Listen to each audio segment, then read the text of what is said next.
So just briefly recap, we did play your original video as to why you filmed it the morning you left Qantas. You were doing your tie-up and you're saying this is the last time I'll fly an aeroplane. So basically tell us what happened following that video and how you wound up in Canberra last week. Well, after the video, which I was told by others, I'm not into social media, I don't know how to do the stats and everything on it, but someone told me that within 12 hours of it being posted, it had 7 million views around the world, which astounded me. But what followed from that, Rowan, was a massive influx of messages, and we're still getting about 30,000 messages a week from people in abject despair, people from all walks of life, everyday people, well-educated people who have not been able to get the information they need to provide informed consent, which we're told is our legal right to have. And their despair ranged from everything to having family members suicide, the lockdowns destroying their lives, businesses, marriages, families, just abject despair. And it broke my heart. And my wife and I have been running an organisation to help the adult victims of childhood sexual abuse for about 15 years. And we have a heart to serve people in despair. And I just took on the mantle to try and give them a voice. And my big message was to try and make each and every one of them feel that they weren't alone. And what happened in Canberra at the protest was monumental in proving to them that they weren't alone, that they're part of a massive family of various walks of life, different educational backgrounds, service backgrounds, and also a few different agendas, but a lot of very unhappy people coming together to try and support one another. Rita.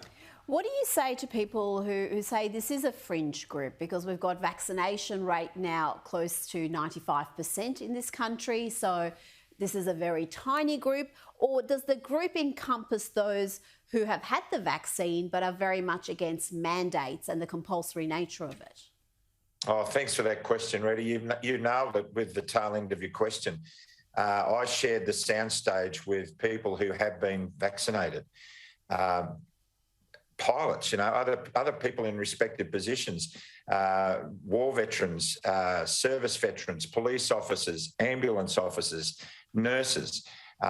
Many of them. This isn't about who is jabbed and who isn't. This is about freedom, the freedoms that are being lost.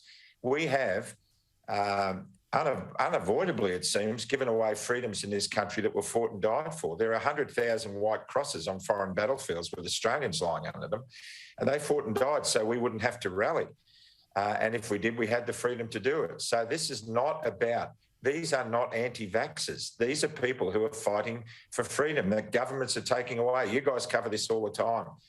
We're seeing a government that is averse to any kind of risk, manipulating and controlling every aspect of our lives. And that's why they're there. That's why I'm there. I don't care whether people have been vaccinated or not. I gave permission before I realised what was happening to a nursing home to vaccinate my mum with Pfizer.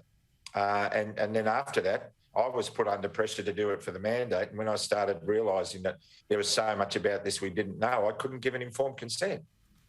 James. Talk to us, though, about what you saw down at the rallies in Canberra, and also how do you feel that the media is getting wrong what people are standing for? Because we see the media portraying this as entirely a group of uneducated yahoos who are, in fact, actually dangerous, scary. The Canberra Times had a front page on Sunday saying, go home. Where is the press getting this wrong, and are they going to wind up losing trust themselves? Oh, the press have already lost trust. I think their ratings are going down. Legacy media is really struggling. They were propped up to the tune of $41 million by the federal government for being cooperative in presenting a narrative that a lot of people are seeing holes in. So the press are getting it wrong. Look, I had one political editor from one of the mainstream networks put in a fairly factual representation of one of the earlier rallies we had there. And I contacted him to thank him for being pragmatic in his approach, and he was great. And I managed to get an interview with him during one of the rallies we had earlier in the week behind the group. It was a short 10-second grab. You guys know how that works. And I just had to present the basic reason why most of Australians were there.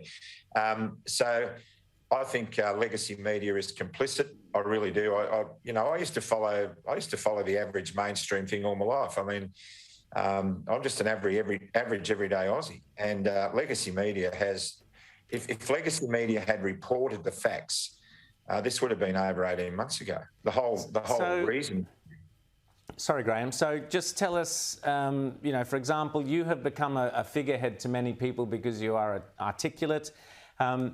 And you spent 40 years in your profession. You were a senior pilot. You're the top of your game.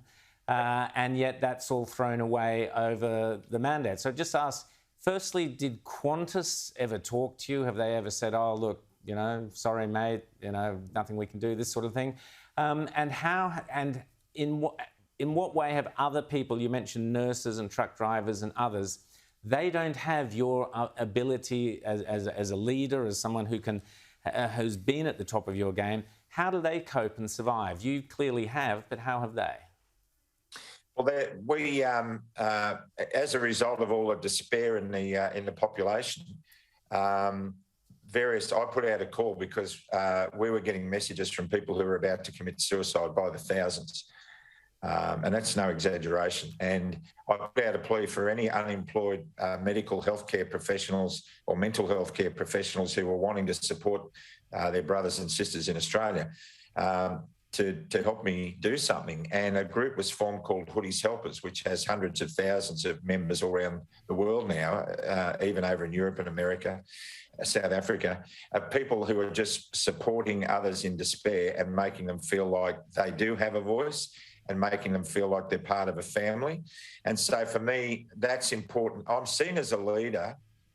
I'd rather be seen as a spokesperson because there are many political agendas tied up in this whole thing. The freedom movement is a very complex beast. I have ventured into that realm with trepidation. I mean, I've never been in the freedom movement. There are fringe elements in there. But the people I'm speaking for, like war veterans, the nurses and doctors and everything, they just see me as articulate in a way that I can try and get their message across. And if that's what I'm empowered to do, then I will do that. I'm absolutely against any radical behaviour, subversive behaviour, anything like that. This has to be done with compassion and love and with peace, because that's how Australia is. When we're now back to the wall, we harness incredible energy and spirit, and I want that to be harnessed to bring this country to a much better place. Rita, very quickly. Do you have any hopes of flying again? No, Rita. Look, Qantas didn't fire me. When I made the video, I realised that by posting it, I virtually put the death knell on my career. I did it to give the young pilots who have still got a career ahead of them a chance to fight the mandates and keep going and live into their dream. And that's the whole purpose I've been doing this. I've been approached to run for politics and all that sort of stuff. I'm not interested in the political arena. I'm an authentic individual who is living in the spirit of the Anzacs, and I just want to promote that. It's an honour to represent these people. But as for flying again, look, 6 million passengers over 12 million miles, 36,000 flying hours. I've done enough. I'm tired. My body. Graham Hood. Well, I'm sure many of us probably flew on your planes at one time or another, and thank you if we did, and for looking after us and our safety. Great to talk to you, Graham Hood, and keep up the great work, and thanks for coming on Outsiders this morning. Thanks for the voice, guys, and God bless you. Love it.